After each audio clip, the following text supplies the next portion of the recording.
G'day Carbonites, welcome back to Ark Survival Evolved. And welcome to a new series. It's Brutal Evolved Season 2 basically.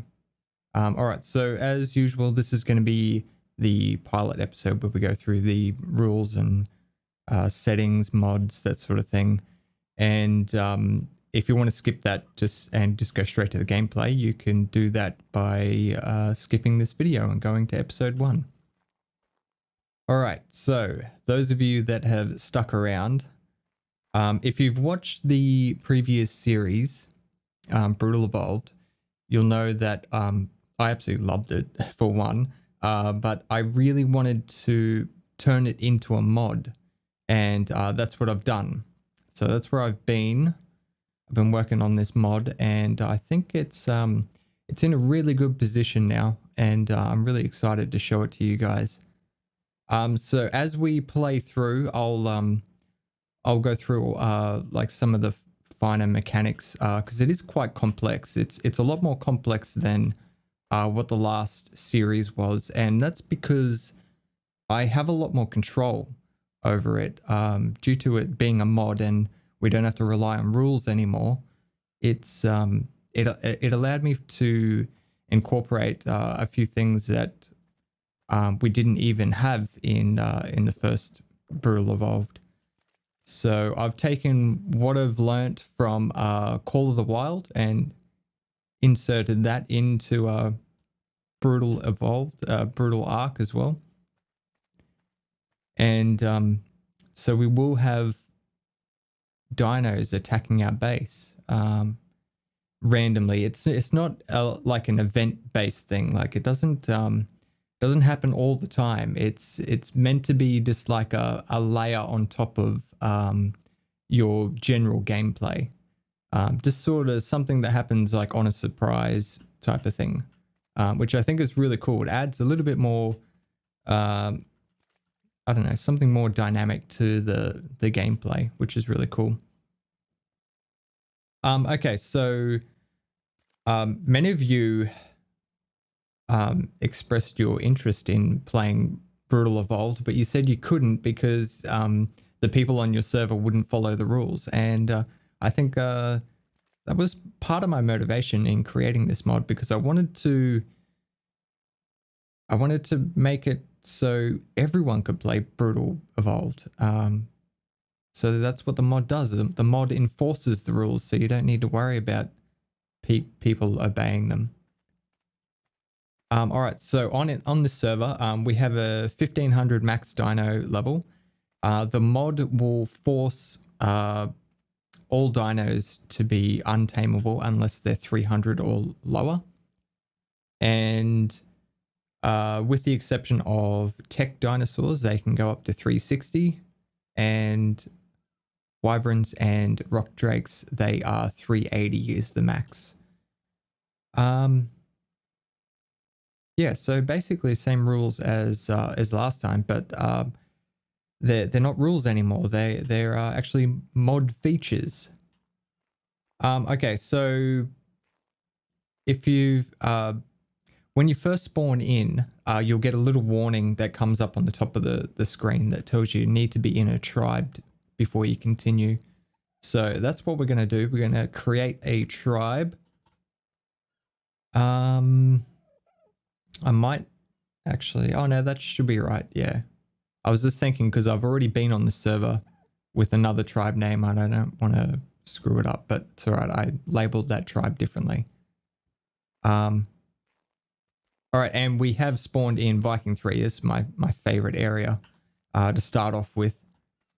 Very cool. All right, let's pick up some stones while we're discussing the rest of the rules. So one of the key features of Brutal Ark is the fact that it monitors each tribe and how they progress.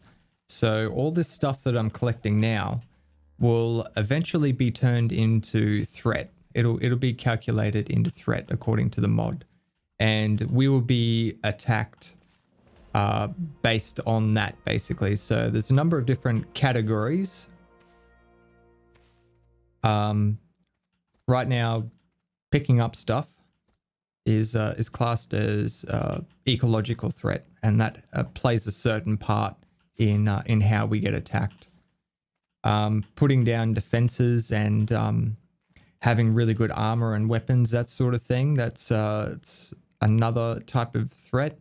And then there's just there's other various factors that go into play, like your tribe wealth, like how big your tribe is, that sort of thing. And when I talk about like how big it is, I don't necessarily mean how many people you have in it. It could also be how big your base is. So that plays an effect as well. And then you've got obviously tamed dinos, that all counts as threat. Alliances, even if you have alliances, you actually inherit 5% of each of your allied tribes, the 5% of their threat. So it's yeah, it's pretty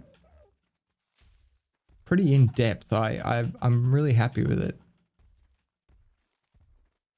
And it's fully customizable in I settings, so you can have it attack every hour if you want, just on the dot every hour. It'll choose someone.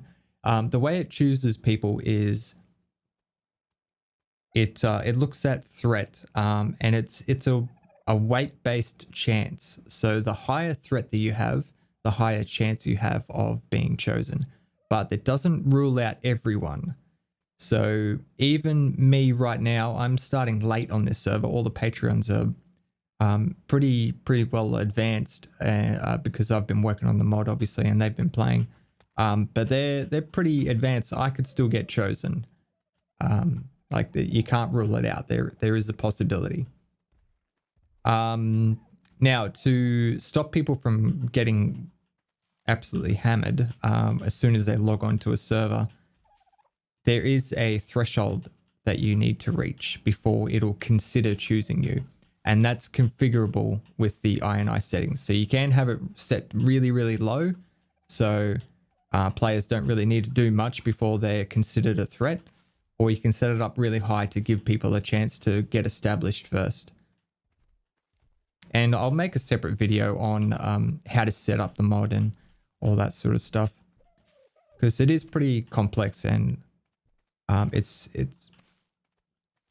get that it's going to be pretty difficult for people to understand all the mechanics, which is why I think this series is going to be good, because you'll be able to see firsthand how it all plays out. What else have we got? Okay, so we've severely cut back on the mods. We've only got about 14 mods. There's no gravestone. I don't want to play with that. If you die, you have to go and get your stuff. It's simple as that.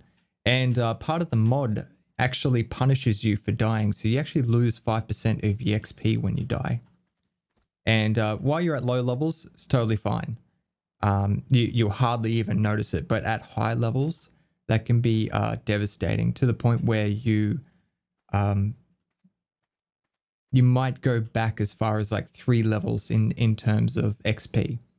But keep in mind, I don't actually remove people's levels or their points that they've put in, that type of thing. All I do is just strip out the XP. So whenever you get a level up, if you spend it straight away, I can't take it from you, basically, if you die. So right now, if I was to die, I wouldn't lose those levels that I just put in. The only thing I would lose is XP. So this would drop back, and it might come all the way back down to here, you know, theoretically. And I would have to build up that XP again to get back to where I was. So that's how the death system works. If you die during a purification, and a purification is when you get attacked by the mod, the brutal dinos, you actually lose 10% of your XP, which is it can be pretty devastating. 10% of your XP. Yeah, so I like it. It sort of, it makes you, like, it's not too brutal where it basically makes you start again, but it sort of, it makes you think twice about doing something dumb, which I think is a good balance.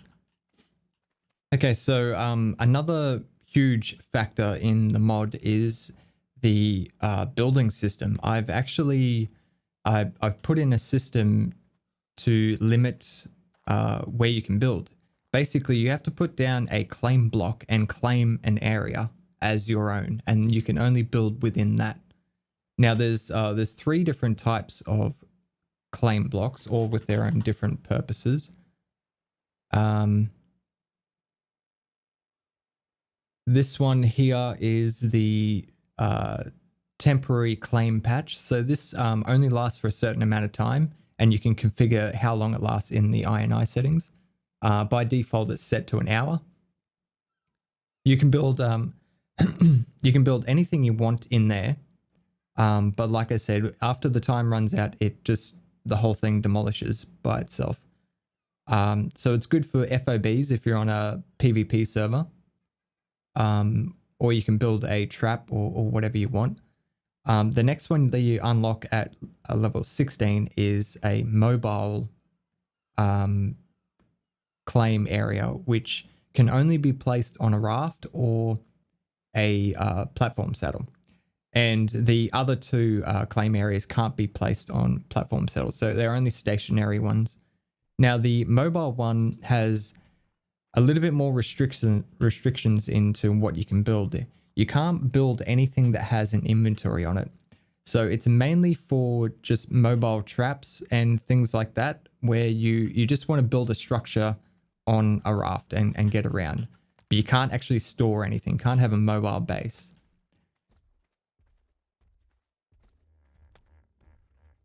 And then finally, the one that you have as soon as you spawn is the claim block. And this is your main base area. So it will it'll start off as a certain size, and it'll slowly expand as your tribe levels up, which we'll get into later. And there's no restrictions. You can build whatever you want in there.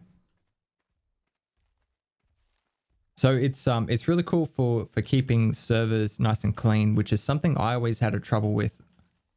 People were always leaving traps everywhere, and it just I was so sick of finding campfires and sleeping bags fucking everywhere.